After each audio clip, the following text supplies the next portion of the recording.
முதலமைச்சருக்கு மிக மனதுக்கு நெருக்கமான இயக்குனர் அட்லி. அவர் எடுக்கிற படம் பூரா பார்த்தீங்கன்னா, பல சிறந்த திரைப்படங்கள்ல இருக்கிற காட்சிகளை எடுத்து போட்டு ஹிட் குடுப்பார். ஒரு ட்ரெய்லர் ஹிட் அடிக்கணும்னா, அதில ரொம்ப கிறிஸ்பா இருக்கணும்.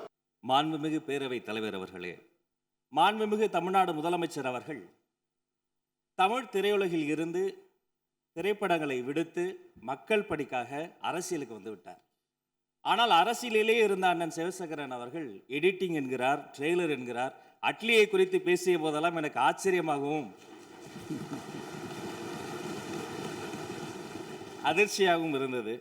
இந்த சட்டமன்றத்திற்கும் அன்பு சகோதரர் இயக்குனர் அட்லி அவர்களுக்கும் என்ன சம்பந்தம்?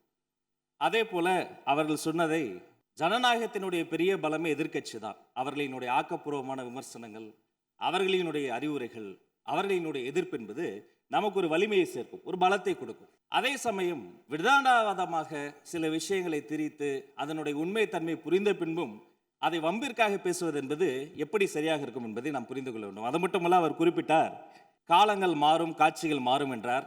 இந்த சட்டமன்றத்தை பாருங்கள், காலங்கள் மாறிவிட்டது, காட்சி மாறிவிட்டது. மாண்புமிகு பேரவைத் தலைவர் சொன்னதை போல நான் ரசித்து கேட்டேன் அந்த வரியை. அன்றும் இன்றும் என்றும் தமிழ்நாட்டு மண்ணுக்கும் மக்களுக்கும் ஒரு குணம் இருக்கிறது. மாநில உரிமை, தமிழ் மொழி எங்கள் உயிருக்கு மேல், தமிழெங்கள் பேச்சு, தமிழெங்கள் மூச்சு, தமிழ்தான் எங்களினுடைய ஒரே பிரதான உயிர் இலக்கு. நம்முடைய சட்டமன்றத்தில் மேகதாது உள்ளிட்ட பல்வேறு பிரச்சனைகளை பேசி ஆக்கப்பூர்வமாக இதை டேக்கிங் ஃபார்வர்ட், அடுத்த கட்டத்தை நோக்கி நாம் சென்று கொண்டிருக்கிறோம்.